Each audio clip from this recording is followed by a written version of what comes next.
একমাত্র সমাধান, একমাত্র, আর কোনো সমাধান নেই,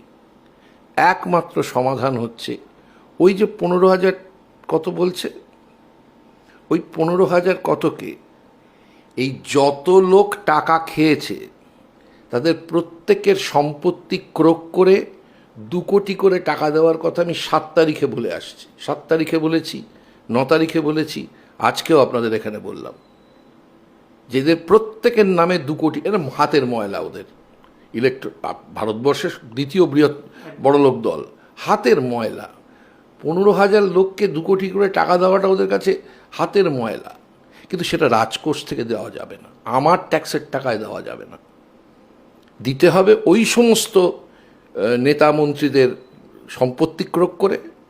এবং তাদের সম্পত্তি বিক্রি করে সেই টাকাটা দিতে হবে। এটা আমার দাবি এবং এটাই একমাত্র সলিউশন, আর কোনো সলিউশন নেই।